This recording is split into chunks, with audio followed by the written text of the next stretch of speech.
Hello everyone, my name's FlareBlitzed and we have returned back to answer prayers. Now I've had a look around in the game and there is literally no way of saving the game. So literally once you go in, that is the only way for you. So what I'm going to do is, if each of these worlds are long enough, I'm going to divide this Let's Play into 4 different sections.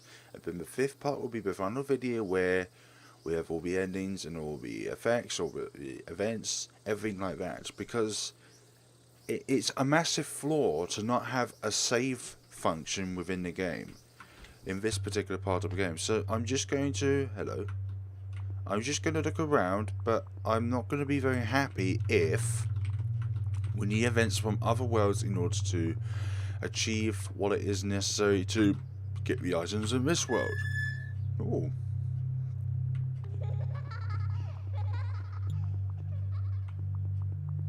That's kind of dark and creepy, I must say so myself. Bloody heck. Don't expect some creepy little girl to start laughing in the background. I don't appreciate the creepiness of that at all. Okay, so that is where the start is. Okay, learn to pray phantom. So it's all good that we went that way, because now we can become a shadow. But I have a funny feeling this may be an ability that may puts us back into the Nexus. Yep, Nexus function. Okay, but luckily we weren't that far from the door at all, so that's all good. It's all good. It's all well. Can we go on the slide?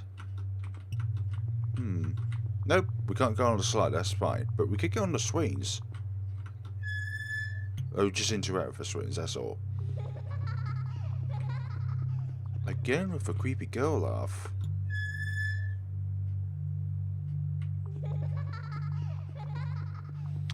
Okay, I'm going to try and ponder over a thought as to what may have happened there for that laugh to initiate. Anyway, let's go through this. I need a light source in there. That's a problem with that particular scenario. But it does take a bit of time to get all those fires together and do what is necessary there. Let's press the lamp. Let's press the button down to go downwards into the underworld. This is the underworld, that is. Oh, it's like an aquarium. We're underneath the sea. Okay, I think I'm just going to be normal, just in case if I do accidentally hit shift or enter, which button it is. Yeah, it's shift. Shift is to use an effect.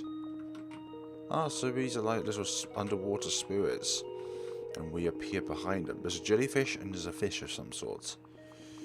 Another fish, looks like a metapod. And this here is something. We're just going in a completely random direction, just to see where we end up in terms of the destination. So it could be something special, or it could be something that is just a... well, it's not a waste of our time, but we don't achieve anything at the end. So it's incredibly lucky that we got an effect item or a prayer item off the bat. But then again, as it looked like from there, it wasn't that far at all to walk to that destination. It was just literally going the opposite side of where the effect item originally spawned. Okay. Phantom. My old shadow is going to take us back to safety.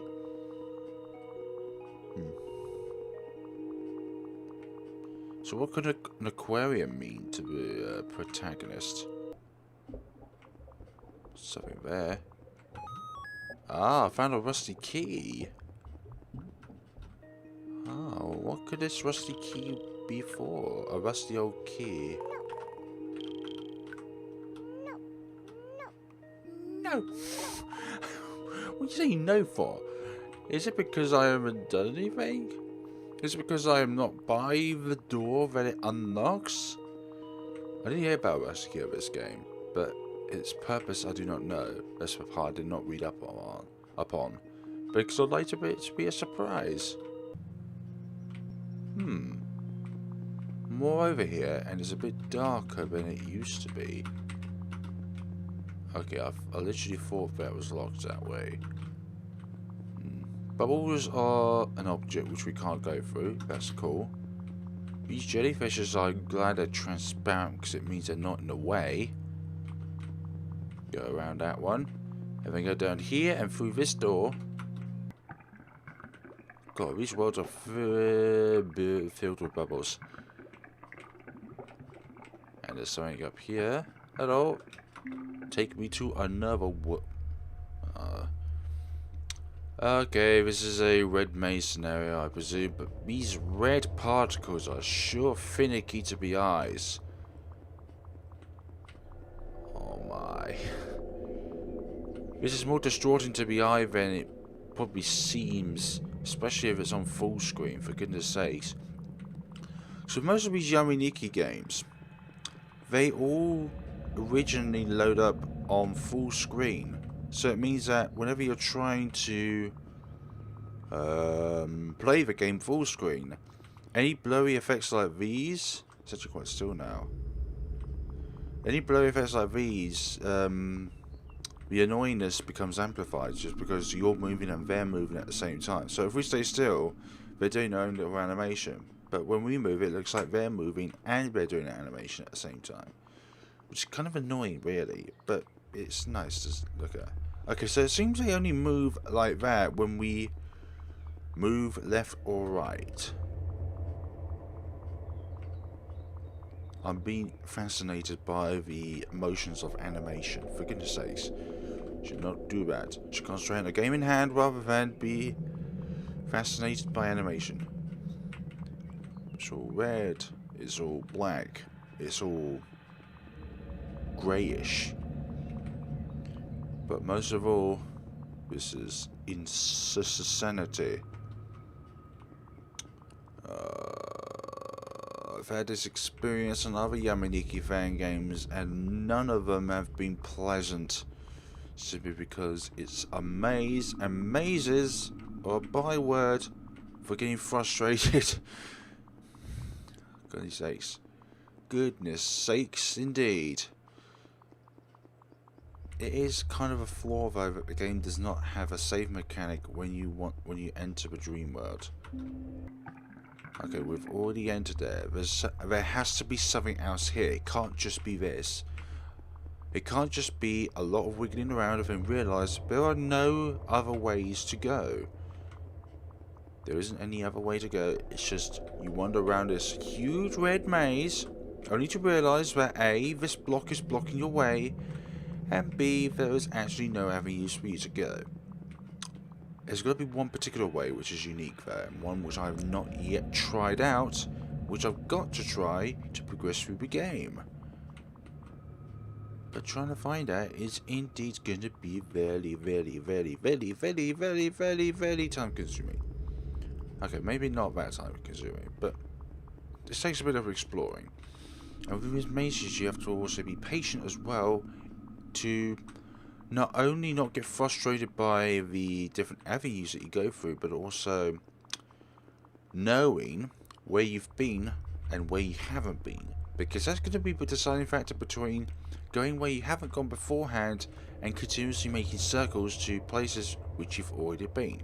So for example, I'm tinkering between just going insane and still figuring out where I've not been before. And I'm boring you guys still, I'm joking. Ah, there's something else. You see, if you look far enough, you'll be able to know that that right there is an enemy because they are going the same way in which we're going. And we don't have an item which allows us to travel faster. So we've got to be careful as to where we're going.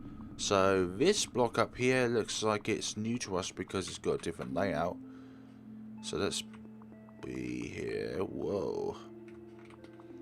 Okay, so it's only these tiles we can walk on. That's fine. But with the background in mind, the only thing that really makes these tiles stand out is when they flash red. Other times it is really hard to see the black tiles on the screen. Dark tiles.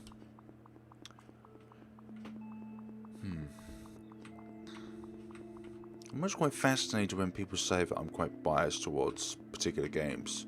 I have no biased agendas. I go into a game completely empty, expecting absolutely nothing out of it, and then walking away with an opinion that I make from the game itself. I always think that my views are quite unbiased at all, and that's what probably makes me kind of one of those Let's Plays that stands out, because some people put biased reviews up simply because they're paid by developers to make those sort of reviews, and that's really false way of promoting a game. I think the best way of promoting a game, if you're performing a Let's Play yourself, is to be honest, but also view the good points about the game and view the bad points about the game. If you're struggling to find any bad points because you think the game is so good, then I would say that try and explore other avenues within the game which probably may have weaknesses. And weaknesses are not a bad thing, not at all. So you could say that maybe it has too much art, or it focuses too much on jump scares. And when a game focuses too much on jump scares, it takes away the factor of the story. So I was distracted by the nose there. What other issues could there be? Okay, if a game crashes quite often, so if you venture into a game, and this is a good example of a game which does this, and I like the game for both its aesthetic views and its composures, but I quite dislike Pocket Mirror. I'm not going to lie about that, but Pocket Mirror does have flaws within it. The story isn't that well defined in the game. It's always up to the player for their interpretation of the story. But then again, you could also say that about Yume Nikki Fangame, but Yume Nikki Fangame and Yume Nikki itself doesn't try to be complicated. These games are always really simple, they're really well laid out, and there's nothing wrong about the simplicity of a Yume Nikki game, because, wow, that is a big subway. Use the rusty key here. Wow. Oh, I've just ventured into a hidden area. I've got to say so myself. But the difference between Yume Nikki Fangame and Pocket Mirror is that Yume Nikki Fangame don't try and be complicated. They try and be something in which the player can always take interpretation from the experience that they get by looking at the game, by viewing what's within the dream world that the protagonist envisages within their dream. Because there's no such thing as an event that happens within a dream which does not directly link to the person who dreams of the scenario itself. It's impossible, in my belief. But another thing about Pocket Mirror which really makes me question myself is, I've heard talks about them not crediting certain people within their game as well. So some of the textures, for example, might come from another source which they have not referenced within their credits. So I'm not against the idea, but I'm still, yeah, it should have been something which I did credit. But anyways, I'm going off topic here. But I think what I've learned over the years of being a Let's Play myself is that you have to look at the game at the end. So you have to look at the game as a whole. You can't just say, okay, it has lovely art, it has lovely characters, it has this, it has that. You've also got to take into account that it's not just the game as well, but it's what is left behind when you completed the game. So what mysteries do you think are unsolved within the game? What questions do the game make you have once you've completed all the endings? Do you enter the game with more questions than when you left the game? Because for me, Pocket Mirror left me with more questions when I left the game than when I entered the game. Because I had this question, I had that question, I have this theory, I have that theory, I have this assumption, I have that assumption, but at the end of it all, it made me feel like I have more questions than answers. Like, who is this character? Who's that character? What's this doing over here? What's that doing over there? Why the heck is this here? Why the heck is that there? Who is that character? This character's not properly explained. How did people come up with this character's name when it's not even referenced in anything that has come up within the game itself? Ah, lights. Lovely little animation there. So yeah, when I originally played Yume Nikki myself, I never really got the idea of what the game is meant to be until people mention in the comments that it's not meant to be something which has a predefined story. It's something which you, as a person, explores, and then you come up with your own conclusions, which I find is very good, actually, because it's not about... There's the difference between being uninformed and being selfish. And being selfish means that you take the information in hand, but you don't actually acknowledge it to be something to try and give you another point of view of the situation itself. It just, I don't know, it just kind of conflicts with your own sort of views and think, no, I'm not going to accept that, whether you think it's true or false. I don't believe that 2 + 1 = 3, and I do not believe that 1 × 4 = 4. I believe that 4 × 1 = 5 because I think that's right, so therefore I'm automatically right. Okay, there's a set of stairs there. What the heck is this? I feel like something happens down here. Why would that lead me there if there's nothing happening there? So yeah, I'm just going to bring myself back to answer prayers, and this is quite a big Nexus door scenario. And also it feels like that none of the Nexus doors connect up when going through these dimensions, which is really nice, because for me, when you connect up to other worlds, other Nexus doors, when you're traversing through one particular way, it kind of makes me feel like I've lost opportunity or I've missed something out within the game. But having this sort of scenario is really nice. But like I said, the only thing that it really lacks is the ability to save. So let's go into the guide. Okay, so save, shrine, and then spirit world, collect prayers, find all prayers, or return. You press the 9 key to return to body.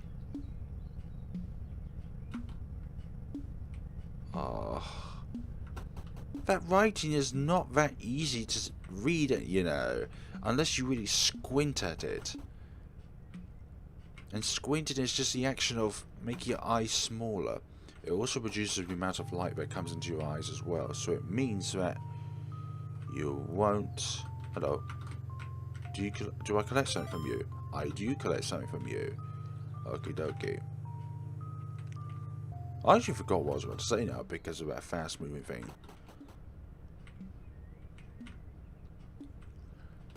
Yeah, when I talk about Let's Players as well, there's no absolute defined role. The only guide I would have to give to people who want to be Let's Players themselves is explore what you feel that you want to do. Because there's nothing worse than doing something which you do not want to do. So if you really like a certain type of game, but then you perform Let's Plays of an entirely different variety of games which you have no idea about and that you end up not liking, then it leaves a wrong... Well, for me it probably leaves a... Okay, not wrong, but a... I'm trying to think of a right word or right phrase to describe something which, when you perform something, but in the end you realise it's probably not for you. It's probably a learning curve, one thing, because you've learnt over time that it is not something in which you particularly enjoy, but you still got experience out of it because you know that that is not the right category for you. And to be honest, when I started doing RPG Maker horror games, or Yume Nikki Fangame themselves, I never think that I would probably suit into it at all. I never think that to myself that I would actually suit into these roles because, I don't know, I view myself as somebody who probably lacks diversity within my commentary. I probably think that, I don't know, maybe my commentary is too factual, or my commentary is too... I don't know, it's too bland, it's too straightforward, it hasn't got enough diversity within it. But that's probably one of the strong points of me, is that I'm not somebody who loudmouths, or does this thing, or does that thing, or puts together lots of animation effects, or puts lots of GIF together, or lots of stock images together, and make all these really wild animations and sound effects and visual effects and something like that. I prefer to be straightforward, into the game, explore story, explore the maps themselves, and just make the experience itself as simple as possible, while at the same time being as enjoyable as possible. Okay, I think I keep going to the same way. I need to explore the rest of this house first before I can proceed onward. So, if I press 9, does that mean I will go back to the human world rather than the spirit world, and then I'll be able to save? Because if that is the case, then A, there is an actual way to save in the game, and B, I really need to facepalm myself, because remember episode 1 I did? Yeah, I couldn't save the progression because I didn't know how to. I feel like I am not getting anywheres, or maybe up a staircase or somewhere I haven't been before. Ponder before that. So yeah, regardless of any game that you play, there are always going to be pros and cons towards its aesthetics, its music, its programming, it's this, it's A, it's B, it's X, it's Y. But that's what makes a review not biased. It means that you've taken the game, you've experienced it firsthand. Even if you just experience like 10% of a game, you can still make an assumption of the game from that experience. When people say that you can't really make a review if you don't experience all of the game, I'm sorry, but we're not people who are paid to make a biased review of your game simply because you want the game to be biasedly reviewed. I remember one RPG Maker developer who made Goodbye Rebecca and Black Winter, that they just took things extremely out of context when people put poor reviews in the game. But I'm sorry, but you kind of deserved it with the way you treated the community. Anyway, these doors... Anyway, that's going to be in another boat, and that boat is going to sink, and we're not going to look at that boat again. And we're not going to search parties for that boat as well. So anyways, answer prayers. This rustic key has opened up a world of different opportunities. Wow.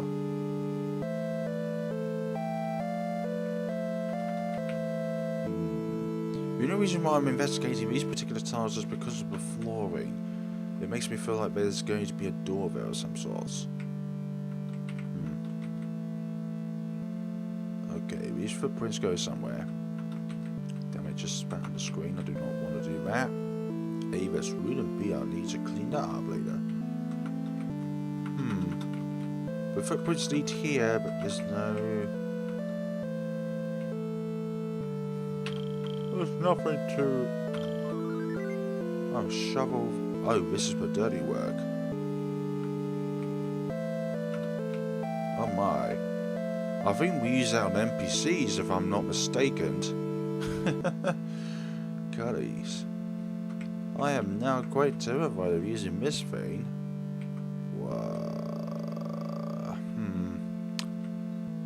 Is there anything here though? Or do I need a specific item?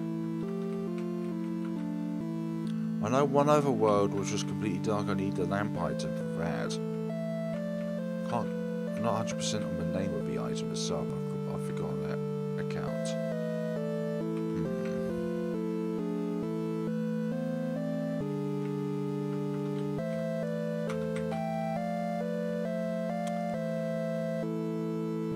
Okie dokie. I would really like an item which makes us move faster. I'll say that in any Yume Nikki Fangame actually. The only game which I've managed to get the move faster item completely off the bat on the first episode was Yume Graffiti, and I believe that was the case where whenever I do a Yume Nikki Fangame Let's Play, I nowadays focus on just going through each Nexus door clockwise. So I start from the top right, and then the last one I look at is the top left. It just makes it an easy experience for me to remember which doors I've been in and which doors I have not been in. But obviously if the world just ventures into a dark scenario and I don't have a source of light to be able to go through there, then obviously I'll backtrack and then look into another world. And whenever I make an all endings, all items playthrough, I often do that as well, where I don't always go clockwise, but I go where I feel is recommended, but also which way is going to get me the item which allows me to move faster quickly off the bat. So, with that in mind, let's go off here again, and we're going to mind the pyramid, because the pyramid is far away. But this is a nice scenario, though, I'm not going to lie. So which house did we start off in? Because I've forgotten that now. Was it this one? It was this one, because that's the swirly thing. So then, is there anywhere else we can go from here? Or is this literally it? There's a little cross on the floor there, which is suspicious. And this place still fills with mysteries. It looks like something happened down here, where you're trying to hide something by making it very, very suspicious. But then again, why would you want to hide something and make it suspicious? That's kind of counterproductive towards the idea of hiding something and then making it suspicious by, I don't know, putting a huge billboard saying something happened here, or putting a very fancy, very clickbait type thumbnail on. That's another thing I don't like about YouTube as well, is that lots of people resort to a cheap, tacky way of putting a clickbait thumbnail and a clickbait title up. And to me, that's not content. It really isn't. It just is a very lazy, cheap, annoying way to get views. And that's all it is, really. It's just views. It's not likes. You're actually just going to put more dislikes on your channel by putting animosity on your content. And I view it as just entirely animosity. When someone just puts clickbait on this, clickbait on that. That looks like Missing No from Pokemon, I'm not gonna lie. Oh, thank you for the false screen there. Oh my gosh. You think you could fool me with that? I put my own balloon screen of deaths on when I get really angry. But anyways, okay, so we're going to end it off today because that seems like a perfect way to end the video off. I'm glad I discovered that rusted key because that opens up a new doorway to new possibilities in the Rusty world and in that kind of Game Boy Advance world. Game Boy world or something like that. So thank you very much for watching, guys, and we shall see each other the next time of answered prayers. My prayers have been answered. I have found a way to get back to the real world, whether by a blue screen of death or by pressing 9. So thank you very much for watching and take care of yourselves.